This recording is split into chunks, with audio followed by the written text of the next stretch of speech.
Sometimes the safest places from our childhood hide the darkest things we were never meant to see. Back in high school, my friends and I had a hangout spot unlike any other. It was this forgotten baseball field behind an abandoned elementary school, right on the edge of town, surrounded by woods, far from everything. That's why we loved it.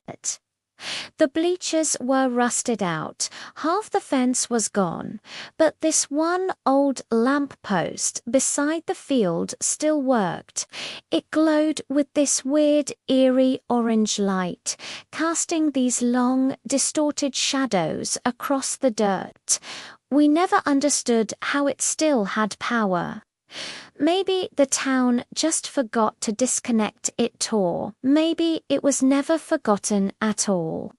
That place was our escape. For a lot of us, home life wasn't great. Especially for my friend, Johnny. His mum was always calling the cops on him for literally no reason.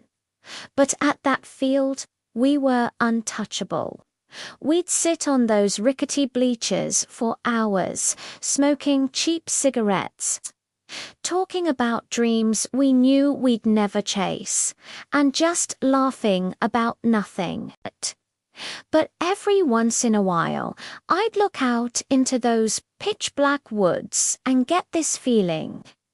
This feeling that something was watching, like there were eyes hiding just beyond the tree line, right where the orange light couldn't reach. I'd stare into the darkness, and the longer I stared, the more I believed it was real. One night, early that summer, Johnny and I planned to meet up there. I got there first. His car wasn't around, but that wasn't unusual. He was always late, so I waited. 10 minutes turned into 20.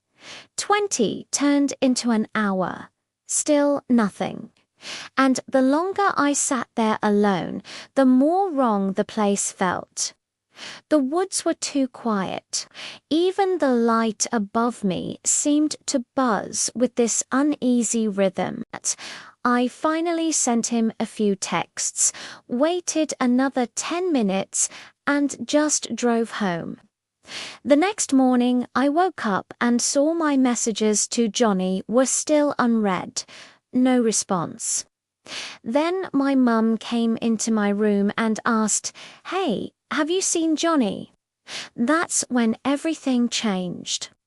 By that evening, the word was out. He never came home.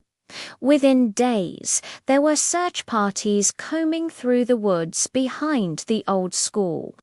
Everyone was looking, but no one found anything. Not a single footprint, not his phone. No body.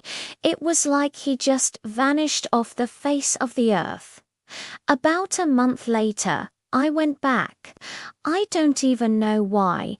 Maybe I was looking for answers. Maybe I just wanted to feel close to him again. I walked through the woods and stepped onto the field, and I just froze. There were people sitting on the bleachers.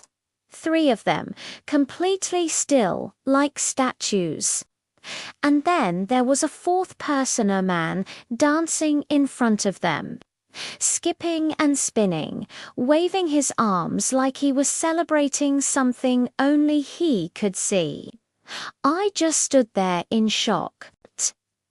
There was something familiar about his face, like I'd seen him before but couldn't place where. The longer I stared, the more my stomach turned. I backed away slowly, then ran through the trees until I got to my car. But before I left, I circled the school one last time. That's when I saw it. A car parked behind the building. The same make and model as Johnny's. The second I spotted it, the headlights flicked on. I didn't think twice. I floored it and didn't stop until I was miles away. A few weeks later, I was flipping through our old yearbook, just trying to distract myself. And that's when I found him. The dancing man. He was standing in the background of one of the baseball team photos, and the caption underneath labeled him as janitorial staff. My heart just dropped. I took the yearbook to the police, told them everything. They ran his name, his photo, and came back saying the record didn't exist. No ID, no address, no history. It was like he was never even real. A few months after that, I was at a Dunkin' Donuts, and I saw him again, the same man, the same haunting grin. He looked right at me, smiled, and walked out.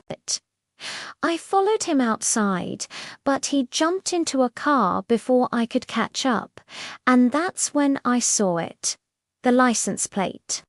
For PAC 207. It was Johnny's car. They'd repainted it, but I knew that plate by heart. That's when it all hit me. Johnny never ran away. He was taken, and maybe he's still out there. Somewhere under that same orange light, dancing forever in the dark.